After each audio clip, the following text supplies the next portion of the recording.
నమస్తే, welcome to our channel. నేను Priyanka Rao. Putin గారు ఇండియాకు వచ్చారు. ఈ ఇండియాకు వచ్చిన సమయంలోనే ఇండిగోకి సంబంధించిన సర్వీసులు ఏవైతే ఉన్నాయో వాటిని రద్దు చేయడం, అందులో ఒక సమస్య తలెత్తడం, ఇవన్నీ చోటు చేసుకున్నాయి. అసలు పుతిన్ గారికి ఇండిగోలో జరుగుతున్న ఇష్యూస్కి ఏమైనా సంబంధం ఉందా? అసలు వీటిని ఎలా చూడాలి అనేది చర్చించుకుందాం. మనతో మాట్లాడడానికి సీనియర్ జర్నలిస్ట్ సిఎస్ రావు గారు ఉన్నారు. ఆయన అడిగి తెలుసుకుందాం. నమస్కారం సార్. నమస్తే సార్, పుతిన్ గారు ఇండియాకి రావడం, అదే నేపథ్యంలో అదే సమయంలో ఇండిగో సర్వీస్ ఆగిపోవడం, తర్వాత కొన్ని ఇష్యూస్ రేజ్ అవ్వడం, ఇవన్నీ జరిగాయి. అంటే చాలామంది అంటున్న దాని ప్రకారం చూస్తే పుతిన్ గారు రావడం వల్లే ఇక్కడ సమస్య తలెత్తింది, ఈ రెండింటికి ఇంటర్లింక్ ఉంది అని చెప్పేసి అంటున్నారు. ఇందులో వాస్తవం ఎంత? ఇప్పుడు రష్యా అధ్యక్షుడు పుతిన్ ఇండియాకు వస్తున్నారని అంటే అది చిన్న విషయం కాదు. అవును. ఎలాంటి పరిస్థితులు వస్తున్నారు? ప్రపంచం మొత్తం రాజకీయ అనిస్థితి, యుద్ధ వాతావరణం నెలకొన్నటువంటి క్రమంలో ఆయన అడుగుపెట్టారు. అడుగుపెట్టినటువంటి ఆయన ప్రతి కదలికని కూడా యూరోప్ కంట్రీస్ చూస్తున్నాయి, అమెరికాతో సహా యూరోప్ కంట్రీస్ అన్ని చూస్తున్నాయి. అయితే ఆయన రావటం, ఇవన్నీ పర్యటన జరుగుతున్నటువంటి సమయంలోనే ఇండిగో టోటల్గా విమానాలని దాదాపుగా 1000 విమానాలని రద్దు చేసింది. అంటే పుతిన్ వచ్చిన రోజుని స్టార్ట్ అయింది ఈ డిస్టర్బెన్సెస్. ఇప్పుడు తారాస్థాయికి జరిగింది. నిన్న మొన్న 3-4 తారీఖులు 2 రోజులు ఉన్నాడు పుతిన్ వచ్చినప్పుడే ఇది జరిగింది. ఎందుకు జరిగింది అంటే యూరోప్ కంట్రీస్కి సంబంధించి కుట్ర ఉంది అనేది ఒక యాంగిల్. ఎందుకు అంటే ఇప్పుడు డచ్కి సంబంధించినటువంటి పీటర్ ఇండిగోకి CEO, ఇండిగో ఎయిర్లైన్స్కి CEO డచ్ దేశానికి సంబంధించినటువంటి పీటర్ అయిన ఇతను పుతిన్కి వ్యతిరేకంగా ఇక్కడ ఈ డిస్టర్బెన్స్ని క్రియేట్ చేస్తే పుతిన్ యొక్క టూర్ యొక్క ప్రాధాన్యత తగ్గుతుంది అనే యాంగిల్లో, లేకపోతే నిరసన వ్యక్తం, ఈ విధమైన నిరసన ఉంది, లేదంటే ఇండియా పరిస్థితి ఇది అని చెప్పి ప్రపంచానికి తెలియజేయాలా, ఏ ఉద్దేశం? ఇప్పుడు అమెరికా అధ్యక్షుడు ట్రంప్ ఏమంటున్నాడు? ఇండియాది డెడ్ ఎకానమీ అంటున్నాడు, రష్యాది డెడ్ ఎకానమీ అంటున్నాడు. ఈ 2 దేశాలు మునిగిపోతాయి అని చెప్తున్నాడు. At the same time Europe countries మొత్తం కూడా ఇప్పుడు రష్యా మీద ఆంక్షలు పెట్టినాయి. సో ఇలాంటి క్రమంలో మేమున్నాం రష్యాకి అని చెప్పి భారతదేశం చెప్తుంది. ఇలాంటి పరిస్థితుల్లో అక్కడి నుంచి ఆపరేట్ చేశారా ఈ విమానాలు మొత్తం ఆగిపోవడానికి అని అంటే, గత 2 రోజుల నుంచి సోషల్ మీడియాలో కానీ కొన్ని మీడియా ప్లాట్ఫామ్స్ మీద కానీ జనరల్గా మనకు ఉన్నటువంటి సాఫ్ట్వేర్, ఏది విమానాలు నడిచేదానికి అవసరమైనటువంటి సాఫ్ట్వేర్, నావిగేషన్కి సంబంధించిన సాఫ్ట్వేర్ అంతా కూడా విదేశాల మీద ఆధారపడి ఉంది. అది కూడా యూరోప్ కంట్రీస్ మీద ఎక్కువ ఆధారపడి ఉంది. దాన్ని మ్యానిపులేట్ చేశారు అనేది ఒక వాదన.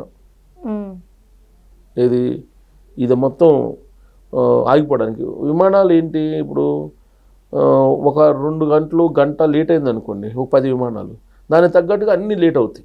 అవును సార్, అన్నీ లేట్ అవుతుంటాయి. గంటకు వచ్చేసి ఒక 20, 30, 40, 50, ఒక 50 విమానాలు ఎగరాలి సపోజ్, టేకాఫ్ కావాల్సినవి, కానీ అవి కాలేవు, 10 అవుతాయి. అంటే మిగతా 40 లేట్ కావటము లేకపోతే రద్దు కావటం, ఏదో డిస్టర్బెన్స్ అయితే ఉంటుంది కదా. ఇవాళ జనరల్గా ఒక కంట్రీ లేదా ఒక రాష్ట్రం, ఒక దేశం అభివృద్ధి చెందింది అంటే దానికి ఇండికేషను ఏం తీసుకుంటారంటే, సింపుల్ లాజిక్గా ఆ దేశంలో ఎయిర్లైన్స్ ఎలా ఉంది, ఎయిర్లైన్ ఫ్రీక్వెన్సీ ఎలా ఉంది అనేది చూస్తారు. ఎయిర్లైన్ ఫ్రీక్వెన్సీ బాగుంది అని అంటే ఆ దేశం చాలా పుష్కలంగా ఆర్థికంగా ఉంది అని అర్థం. జనరల్గా పెద్దవాళ్ళు చెప్తుంటారు, ఒక గ్రామానికి లేదా ఒక ఊరికి సంబంధించినటువంటి ఆర్థిక పరిస్థితిని తెలుసుకోవాలంటే ఆ ఊర్లో ఉండేటువంటి ప్రహరీ గోడలు చూడాలంటారు. ఆ ఊర్లో ఇళ్లలో ప్రతి ఇంటికి ఉన్న ప్రహరీ గోడలను చూస్తే ఆ ఊరు యొక్క ఆర్థిక పరిస్థితి ఏంటి అనేది అర్థమవుతుందంట. అలానే ఒక దేశం యొక్క లేదా ఒక రాష్ట్రం యొక్క పరిస్థితి ఏంటి అని అంటే ఆ ఎయిర్లైన్స్ పరిస్థితి ఏంటి, ఎయిర్లైన్ ఫ్రీక్వెన్సీ ఎలా ఉంది అనే దాన్ని బట్టి ఉంటుంది. ఎగ్జాంపుల్ చెప్తాను నేను. రాష్ట్రం విడిపోయిన తర్వాత హైదరాబాద్లో ఉండే శంషాబాద్ ఎయిర్పోర్ట్ ఫ్రీక్వెన్సీ తగ్గిపోయింది, గన్నవరంది పెరిగింది, విజయవాడ ఎయిర్పోర్ట్ గన్నవరంది పెరిగింది. అసలు డైరెక్ట్గా అమెరికా నుంచి గన్నవరంలో డైరెక్ట్ ఫ్లైట్ వేయాలని ప్రయత్నం చేశారు అప్పట్లో. కరెక్ట్గా ఇది తెలుసుకున్నటువంటి కేసీఆర్ గారు 2019లో జగన్మోహన్ రెడ్డి గారిని కూర్చోబెట్టారు ఆంధ్రప్రదేశ్లో. అదే కంటిన్యూ అయితే మీకు శంషాబాద్ ఎయిర్పోర్ట్ ఫ్రీక్వెన్సీ తగ్గిపోయే అవకాశం ఉంది. ఫ్రీక్వెన్సీ తగ్గిపోయినట్టయితే ఇండస్ట్రీస్టులు రారు, పెట్టుబడిదారులు రారు, డెవలప్మెంట్ ఆగిపోతుంది. సరిగ్గా ఆ పాయింట్ దగ్గరే కేసీఆర్ గారు ఆ రోజున 2019లో అన్ని రకాలుగా సపోర్ట్ చేసి జగన్మోహన్ రెడ్డి గారిని అక్కడ కూర్చోబెట్టి అమరావతి ప్రాజెక్ట్ని కూల్చేలాగా ఈయన చేశాడని చెప్పి ఆయనే అసెంబ్లీ లోపల అసెంబ్లీ బయట చెప్పాడు కదా, అది కూలిపోయింది మనం బాగున్నామని. సో కాబట్టి ఇది ఎయిర్ ఫ్రీక్వెన్సీ అనేది అంత ఇంపార్టెంట్. ఇప్పుడు పుతిన్ వచ్చినటువంటి సందర్భంగా ఈ మొత్తాన్ని డిస్టర్బ్ చేస్తే భారతదేశం ఏం లేదు, రష్యా భారతదేశం రెండు ఒకటైనా ఏం లేదు అనేది ఒక అభిప్రాయాన్ని ప్రపంచానికి పంపించేదానికి ఒక కుట్ర చేశారు అనేది ఒక వర్షన్. ఆ కుట్ర ఎవరు చేశారంటే ఇండిగోకి సంబంధించినటువంటి CEO చేశాడు అనేది first version. The second version ఏంటంటే ఇప్పుడు ఆల్మోస్ట్ సంవత్సరం క్రితం ఇండియన్కి సంబంధించిన పౌర విమానయాన శాఖ సివిల్ ఏవియేషన్ డిపార్ట్మెంటు అది కొన్ని నామ్స్ని విడుదల చేసింది. ఏంటి, వరుసగా 2 నైట్ల కంటే మించి పైలట్లకి డ్యూటీ ఉండకూడదు, అలాగే వీళ్ళ రెస్ట్ టైంని సెలవు దినంగా పరిగణించాలి, ఇట్లా కొన్ని నామ్స్ని ఫ్రేమ్ చేసింది. ఈ నామ్స్ని ఫ్రేమ్ చేసి దాదాపు సంవత్సరం అవుతుంది. ఈ నామ్స్కి అనుగుణంగా ఎయిర్లైన్స్ అన్నీ కూడా వాళ్ళు ఎంప్లాయ్మెంట్ని పెంచుకోవాలి, లేదంటే అడ్జస్ట్ చేసుకోవడం ఏదో చేసుకోవాలి. కానీ ఇండిగో చేసుకోవాలి, అది చేయలే ఇండిగో.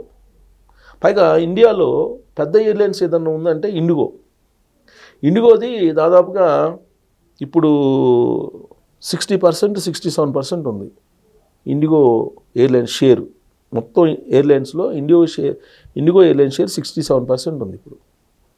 తర్వాత స్పైస్ జెట్, ఇండియన్ ఎయిర్లైన్స్ ఇవి ఉన్నాయి, మిగతాయి కొద్దిగా 17% వాటా, నామినల్ వాటా. మేజర్ ఎయిర్లైన్స్ ఏంటంటే ఇండిగో గుత్తాధిపత్యం. ఇప్పుడు చూడండి, ఇండిగో విమానాలను మొత్తం ఆపేస్తే ప్రయాణికులంతా కొన్ని లక్షల మంది ఇబ్బందులు పడుతున్నారు. దీనికి ఫెయిల్యూర్ ఎవరు కారణం అంటే విమానయాన శాఖ మంత్రి రామ్మోహన్ నాయుడు అని చెప్తున్నారు. ఓకే. సో రామ్మోహన్ నాయుడిని ఫిక్స్ చేశారు. అవునవునవును. శ్రీ వైష్ణవ్ టెక్నాలజీ మినిస్టర్ ఆయన వీళ్ళిద్దరిని బదనాం చేస్తున్నారు. ప్రత్యేకించి రామ్మోహన్ నాయుడు గారిని ఫిక్స్ చేశారు. నిన్న మొన్న న్యూస్ ఏంటి, నరేంద్ర మోడీ గారు అమిత్ షా గారు ఇద్దరు పిలిచి వార్నింగ్ ఇచ్చారు అని చెప్పి చెప్తున్నారు. సో ఇది రామ్మోహన్ నాయుడు గారిని బదనాం చేయటం. రామ్మోహన్ నాయుడు జనరల్గా టెక్నాలజీ మీద అవగాహన ఉంటుంది. తర్వాత ఈ సమస్య రావడానికి కారణం ఏంటి, గవర్నమెంటా? కాదు, గవర్నమెంట్ రూల్స్ ఫ్రేమ్ చేసింది. ఆ రూల్స్ని ఫాలో చేయాల్సింది ఎవరు? Indian airlines. ఏ ఎయిర్లైన్స్ అయినా ఫాలో అవ్వాలి, కానీ ఇండిగో ఎయిర్లైన్స్ ఫాలో చేయలేదు. ఎందుకు ఫాలో చేయలేదు? గవర్నమెంట్ అంటే లెక్కలేదా? ఆల్ ఆఫ్ సడన్గా ఫ్లైట్స్ అన్నింటినీ ఆపేసింది. మరి ఇది కుట్ర కాదా? ఎవరు చేసింది తప్పు? ఎవరు చేసింది? ఇండిగో ఎయిర్లైన్స్ చేసింది. అంటే వాళ్ళు కదా, గవర్నమెంట్ బదనాం అయింది. పుతిన్ టూర్కి సంబంధించి పుతిన్ టూరు సందర్భంగా ఇదంతా డిస్టర్బెన్స్ జరిగింది. అంటే ఇది కావాలని చేసినటువంటి కుట్ర కాదా? ఎయిర్లైన్స్ అనేక ఉన్నాయి కదా, మిగతా ఎయిర్లైన్స్ లేని సమస్య దీనికి ఎందుకు, ఇది ఒక్కదానికి ఎందుకు వస్తుంది? బట్ అన్ని ఎయిర్లైన్స్ వాళ్ళు కూడా రూల్స్ పాటించారు, రిక్రూట్ చేసేసుకున్నారు. ఓన్లీ ఇండిగో మాత్రమే రిక్రూట్ చేసుకోలేదు. రూల్స్ ఫ్రేమ్ చేసినప్పుడు రూల్స్ ఫాలో కావాలి కదా. ఇప్పుడు మనకు 2 బస్సులు ఉన్నాయి, రూల్స్ పెట్టారు, రూల్స్ విరుద్ధంగా ఉంటే సీజ్ చేస్తారు. మరి అందరూ ఫాలో కావాలి కదా. ఇండిగో ఫాలో కాలేదు. ఫాలో కాకపోతే ఇప్పుడు బ్లాక్మెయిల్ చేసి, సరే మా నామ్స్ని మేము పక్క పెట్టుకుంటాము ఫిబ్రవరి దాకా, మీరైతే ఫ్లైట్లు నడపండి అని చెప్పి కేంద్ర ప్రభుత్వం బతిలు అడుగునే పరిస్థితి వాళ్ళని. మేము ఏదైతే నామ్స్ పెట్టామో వాటిని తాత్కాలికంగా మేము వెనక్కి తీసుకుంటున్నాం అని చెప్పారు. ఇప్పుడు రామ్మోహన్ గారు అత్యవసర మీటింగ్ పెట్టుకొని. అవును సార్. అంటే బ్లాక్మెయిల్ చేస్తున్నారు. బ్లాక్మెయిల్ ఎందుకు చేస్తున్నారు? గుత్తాధిపత్యం ఉంది కాబట్టి. 67% ఇండిగోది షేర్ ఉందని అంటే మరి అది గుత్తాధిపత్యం చేసింది కదా. బస్సులు కూడా అంతే. ఆర్టీసీ లేకపోతే ప్రైవేట్ బస్సులు గుత్తాధిపత్యం చేస్తారు. ఆర్టీసీ ఉంది కాబట్టి సరిపోయింది మనకి, లేదంటే మొత్తం ప్రైవేట్ కప్ చెప్పేస్తే. ఇప్పుడు మనకి ఎయిర్టెల్ ఉంది, బిఎస్ఎన్ఎల్ లేదనుకో, ఎయిర్టెల్ వాడు జియో వాడు మొత్తం వాళ్ళకి నచ్చినట్టు ఇప్పటికే మేము పెంచేశారు కదా, రీఛార్జ్లు చేసుకునే సిచ్యువేషన్ లేదు. సో కాబట్టి ఇది ఒక గుణపాఠం, రైట్. కేంద్ర ప్రభుత్వానికి ఇది ఒక గుణపాఠం. ఎందుకు మీరు ప్రైవేటైజేషన్ కార్పొరేట్ల వైపు పరిగెత్తున్నారు. మీరు ఇదే తరహాలో మీరు పరిగెత్తితే రాబోయే రోజుల్లో మిమ్మల్ని బ్లాక్మెయిల్ చేస్తారు. ఇప్పుడు బ్లాక్మెయిల్ చేస్తుంది కనపడుతుంది కదా, ఇది ఒక గుణపాఠంగా నేర్చుకోవాలి. బ్లాక్మెయిల్ చేస్తారు. బ్లాక్మెయిల్ చేసిన పాటు ప్రజల మీద భారం వేస్తారు. ఇప్పుడు విమానం టికెట్లు ఎట్లున్నాయి? 6,000 టికెట్ 39,000, 7,000 టికెట్ 47,000, 7,000 టికెట్ 40,000, 70,000, 40,000, 50,000 వెళ్ళిపోయింది. అవును సార్. సో మరి ఇలాంటి సిచ్యువేషన్ వస్తే ప్రజలు భరాయించగలిగి ఉండాలి కదా. అంటే మీరు చేస్తున్నటువంటి నిర్ణయాలు ఏదైతే ఉన్నాయో, ఈ మధ్యకాలంలో కార్మిక చట్టాలు మార్చారు. అవును. కార్మిక చట్టాలు మార్చి అనుకూలంగా చేశారు కార్పొరేట్లకి. దాని పర్యవసానం అని చెప్పి ఇప్పుడు నారాయణ గారు, కేటీఆర్ గారు వీళ్ళందరూ చెప్తున్నారు. రైట్. సో ఇప్పటికైనా సర్దిద్దుకోకపోతే ఖచ్చితంగా ఇలాంటి ప్రాబ్లమ్స్ వస్తాయి. రైట్. కార్పొరేట్లు ప్రభుత్వాలని బ్లాక్మెయిల్ చేస్తాయి. Right. Right. Thank you so much. Thank you.